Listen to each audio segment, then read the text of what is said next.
For some, doodling during a meeting or in class is seen as a distraction. But author and doodle expert Sunni Brown says it's actually a valuable tool for innovating and solving complex problems. Joining us now for more on this, on the line from Austin, Texas today is Sunni Brown. She is the author of The Doodle Revolution, Unlock the Power to Think Differently. Hello, Sunni. Welcome to the agenda in the summer. Thank you. How are you? I'm really well. You know, there are people around the world pressing for revolution and for change. You're pressing for a doodle revolution. Why do we need one? Well, thank you for asking that, because I know that there is a lot of connotations around the word revolution, but I chose that word very purposefully because I do think that in terms of education and in terms of allowing ourselves to learn in a variety of ways, I think that a revolution is required. And I chose the word doodle because it's a universal behavior, one that is underestimated, but that is very powerful. And so the doodle revolution is about advocating for visual literacy for learners around the world. Okay, so just so we are talking about the same thing, what do you mean when you say the word doodle? What are we talking about? Thank you for asking that, because obviously people have a connection to doodling. So a lot of people have preconceived notions of it, and we have definitions that we already hold dear. And I wanted to kind of flip that definition over and re-examine the doodle, something that's really a small, seemingly trivial device, but that's actually really powerful, and redefine it. And so the new definition, and I'm still waiting for a call from Merriam-Webster, but the new definition is, and I'll probably call them myself, is to make spontaneous marks with your mind and your body in order to support your own thinking process. And when I have examined and studied and worked with doodlers around the world, I've discovered that's actually what's happening. Okay, when you set out to write this book, and in your book, I mean, you talk about some famous doodlers, and I just mention a few. Historically, who doodled a lot? Almost every incredibly intelligent contributor to society has been a doodler, whether they were closet doodlers or, out doodlers. But in the book, I note Einstein, because he's sort of such a beloved scientist, Steve Jobs, who is perceived to be a radical and revolutionized so many industries, and Nikola Tesla, who is a more unknown inventor, but ultimately invented about 700 different innovations, and he was very much what I call a mental doodler. And the list is very, very long, and the history is very long, and there's millions of people who doodle and billions of people throughout history. And anyone who is trying to solve some complexity, you'll find doodles in their notebooks, even if the public isn't totally aware of that. You mentioned a number of politicians as well, and you write about Tony Blair in a funny story. Would you mind sharing that with us? Yeah. I love that story. It's a great story. Thank you for asking. I call it the Davos Doodle incident, which is when Davos, they hold world forums, of course, for powerful economic and global leaders to come together and solve problems. And it is in those sessions when you find some of the most fantastic rich and substantive doodles, but of course they're kind of scandalous because they're associated with political leaders and people who we do not think should be engaging in the act of doodling. And the Davos incident was about Tony Blair, allegedly left one of his doodles on site, and the cleanup crew found it. And some graphologists, who are people who study handwriting, got a hold of it and did the whole psychological analysis of Tony in terms of, oh, he's a megalomaniac and he's not suitable for leadership, and all these wonderful, compliments to Tony. And then later come to find out the doodle belonged to Bill Gates. It didn't, in fact, belong to Tony Blair. So of course that changes the whole interpretation of. and I love it because Hillary Clinton, I think, was just busted doodling in a session, and there's a host of almost all political leaders or people in meetings that are long, complex, and a little bit tedious will sort of resort to doodling as a way to stay in the moment. Okay, let's delve into this a bit more because, as I said off the top, doodling's often seen as distraction, not paying attention, all those things. Talk to me a little bit about the practical applications that doodling has. They are astonishing, and that's one of the reasons why I think this is such a surprising conversation for people, because when you look at a doodler from an outside point of view, they appear to be disengaged, not paying attention. They don't seem to be the brightest bulb in the room, and the reality is that there's a litany of things that doodling allows people to accomplish, namely creativity, insight, higher levels of information retention, deeper problem solving, learning, concentration and focus and so forth. And so, I mean, there's a reason why there's so many doodlers all over the world and throughout history, and it's not because it's not doing them any favors. It's because they have actually tapped into something that is very valuable. And are there different kinds of doodling? I mean, other than just, you know, people have different yes. things, doodle different things, but are there different types of doodling out there? Yes, and I have studied them all, and I have to ask you at this point, Piya, what is your signature doodle? I bet you have one. I do. So I do, and we've talked about this before when I spoke to you. I do treble clefs, musical treble clefs, and I turn them into ducks.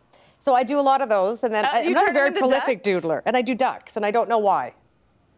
Oh, that's right. I forgot. I can't believe it. That's such a unique signature. It's like a transformative doodle. I don't know why you do that either, Piya, but you might want to go, you know, figure that out. But no, there are different types of doodlers. They have a wide range, and of course, what I refer to as your signature doodle is the one that when you're sitting down and you're the least focused on what you're doing, it's the one that kind of emerges naturally. So there's nature doodlers, there's face doodlers, there's landscape, which I put in the nature category. There's abstract doodlers, and there's musical doodlers like yourself. You're making musical notes. So there's what I refer to as it's like your doodle DNA. It's the DNA of your visual language that emerges when you're not really you're not guarded, you know. And everybody has their own, and of course the other types of doodlers are the more sophisticated ones, which maybe we'll talk about in a little bit. We will. I'm going to bring up some doodles that we got our producers here at the agenda to do, but we'll do that in just a couple of minutes. Yeah. I want to ask you, does it matter? I'm holding up a pen right now. I know you can't see me, but does it make a difference of whether I doodle with a pen, a pencil, if I doodle in color, if I doodle in black ink versus blue ink? Does it make a difference? I think that the process is the most important thing, because I get asked that a lot. Does it matter if I'm doodling on an iPad or on some kind of digital tablet? Does it matter if I'm doodling on a large scale? Large scale doodling actually impacts it, but the tool that you use is not significant. It really matters about how engaged are you in the act of creating visual language. So people ask, do I have a favorite tool? Of course I have favorite tools, but it's not like I'm, you know, fixated on that particular part of it. It's more about diving into the act of thinking through something using doodling. Okay, let's separate this a little bit more, because most people are caught, if I can put it that way, doodling in a meeting or during a class, places that we are taking notes. No. Is there a difference between doodling and taking notes? Oh, that's such a wonderful, rich question. I could really nerd out on my response to that. So I'm going to try to keep it. We're all about nerding out. I'm going to try to keep it kind of focused. But for some people, there is no distinction between note-taking and doodling, because when they are sort of transcribing information that they're hearing, they are doing that through the act of simple doodling. So for some people, when they're in a meeting, and I think I saw one of your producers that had this elaborate landscape. Did you see that one? We did, and we can put it up. I think we can get it up. I hope you can. Okay, it's so great. It was really wow, you know. But for that person, that is his or her form of note-taking. And in my world, that is a completely appropriate form of note-taking, because for that person, it is allowing them to sort of intake that content, process that content, retain that content, and probably have a lot of great creative insights on that content. So for that person, that is note-taking, right? And that's one of the reasons I advocate for visual literacy and greater respect for the doodle, if you will, because it serves so many purposes. And on the other end, of course, are people who integrate their doodles with words and shapes and data and things like that. And that absolutely counts as a method of note-taking as well. So it's very much user-specific. Okay, I just want to make a shout out to, that's our producer, Harrison Lohman, with that very elaborate doodle. We just put it up on the screen there. Okay, Sunni Brown. Oh, great. I love it. It's beautiful. Okay. If doodling has all these benefits, if it means we're actually more creative and using our brains more and more engaged, why don't we teach this in schools? Oh, you tell me. It's the biggest head scratcher. I understand why, you know, historically doodlers have been misunderstood. I understand that from the outside it doesn't look like a viable learning tool. I understand that in many cases, doodlers are in fact not paying attention. So those are all legitimate concerns. But it's the 21st century, and visual language, particularly with the explosion of the internet and with digital capacity to share information, visual language is a no-brainer.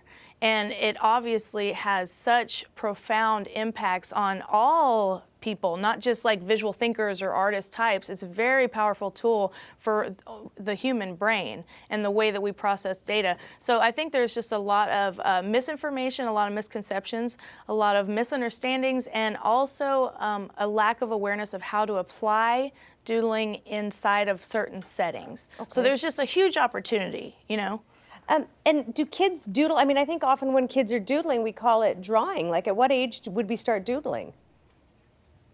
Well, we start scribbling very early. And I think that you and I connected on this before, which is that this incredible phenomenon that children around the world have a visual logic that unfolds in the same sequence. In other words, they learn to express what I call the visual alphabet in a predictable order, which is phenomenal because to me that indicates that it's a native language. And so kids start scribbling as soon as they can get something in their hands, you know, and they don't have yet access to the alphabet. They haven't been taught the linguistic alphabet. So children are expressing and communicating and making marks in their world as soon as possible. And I would refer to that as the scribble. The scribble is kind of like a sort of lack of hand-eye coordinated scratching, right? And then it evolves into doodling, which is more present and has some of the characteristics of that signature doodle that you may see in a doodler. And then, of course, it evolves into sketching and drawing, which become adult activities. And in the doodle revolution, I don't even advocate that you have to get any level of sophistication with drawing because it's not about art, it's about thinking. It's a different thing. Okay, what's going on inside of our brains? When we're doodling, what's happening inside our brains? When you find yourself where you normally find yourself, which is inside of a meeting or a classroom or a boardroom or a war room or, you know, the Davos forum, then what happens is you're in a sort of modality which is operating based on linguistic information and auditory information. Is very language focused. But when you allow yourself to embrace and apply visual language, then ultimately you're accessing different parts of the brain. This is a physiological and neurological distinction between being in a linguistic modality. And that's partly why it's so phenomenal and so fascinating and wonderful, is because it is triggering and igniting different parts of the mind that we don't have the opportunity to access in most of the learning environments in which we find ourselves. But the value of being in that space is massive. It is almost hard to encapsulate how valuable it is when you allow yourself both language and visual language and the physical act of creation. It opens up so many doors in the mind. It's hard to describe. Okay. When we're doodling, though, say I'm in a meeting, I'm just trying to think, I'm in a meeting, I'm doodling. How conscious am I? How conscientious am I? How conscious am I that I'm doodling to retain information versus doodling because I'm bored out of my mind at this meeting? I know, your producer with that awesome doodle. I wonder, I would love to ask him or her that question because I think that it depends, again, it's user specific. So some doodlers are actually doodling to check out. They want to check out of what's happening and check into themselves. So I have this expression, which is there's no such thing as a mindless doodle, meaning that once you start doodling, you're necessarily engaging the mind. But the question is, where are you focusing your attention? Are you focusing your doodle on what the teacher is saying? Or are you focusing the doodle on your own internal thoughts? You know, either way, the level of retention is higher for doodlers because they're sort of allowing multiple modalities so information can come in more profoundly. But it's very much a conscious decision to decide to link your doodle with what's happening or to link it with what's happening with you. That's a choice that you make. And I train people to do that, to get more sophisticated in how they apply it. What do you mean you train them? Do you tell them what to doodle, or you tell them how to doodle? What do you tell them? I tell them how to doodle. I was not a visual thinker by any stretch of the imagination in terms of training. So just like most kids, I went through institutions that were not friendly toward visual language and certainly not friendly toward doodling. So I didn't get any really exposure to, and I don't know how the Canadian school system is. I mean, you guys are more awesome at almost everything. So I figure that Thank you. Maybe you already you mastered this. I don't know. But I too was in environments that only supported language, linguistic language, and really applaud people who are excellent readers and writers, but they're not friendly to people who express themselves using visual thinking. And so I learned much later in my life how to do it, and so now I can train others, which means that there's a set of tools that I give people, and there's a set of best practices and a set of applications, and that's part of the revolution too, is to teach people how to elevate their visual language and make it work for them. Okay, so you're encouraging people, if doodling just doesn't come by you naturally, go ahead, learn how to do it and start practicing doodling. Yes. Okay. Absolutely, because it's the equivalent of learning to read. It's like remember when you're little and somebody teaches you to read and write, and your whole world opens up because you're like, oh my God, I can read books now, and I could write books now, or I can write poetry now. Your whole world expands. Your knowledge universe expands. That same thing happens when you learn visual literacy. The exact same thing happens, is that suddenly a world of information and discovery becomes available. Okay. I want to talk about one other distinction that you make in your book, and that is between some doodling and something that you describe as info doodling. What's the difference there? Yes. So doodling is the native sort of emergence, right? So doodlers are all over the world throughout history. Billions of people were doodlers. People were doodling in the sand, during Jesus' time. It's a native and natural expression. But at some point, there's a level of sophistication that you could add. And I'm actually doodling. Do you notice how much I'm moving my hands? This is called gestural doodling. Yeah, it's helping me think, right? Yeah. I'm like an Italian right now. I'm like, oh my God. This is helping me think. And similarly, doodling is a form of doing something like this, but using visual language. So infodoodling is a more sophisticated version, which means that it integrates shapes, letters and data, and imagery into a visual display, and it's very much a trained skill. And it's not an artistic skill, it's a thinking skill. And that's the distinction between doodling and infodoodling, is that infodoodling is a more elevated form of visual articulation. Okay. We talked about Harrison Lohman, one of our producers at Doodles. We sent you a couple others that are producers too. I want to bring them up. You've seen them. I know you can't see them now. But let's put this first one up. This is Ella Means. It's a kite. Looks pretty simple. It's a kite on lined paper. Okay, I wonder. That's cool I'm imposing that it's a kite. I don't know. I shouldn't draw conclusions. Yeah. I was like, it could be a kite. It could be like a whale sideways. Like when I got that doodle, I turned it around different ways to see which maybe they meant.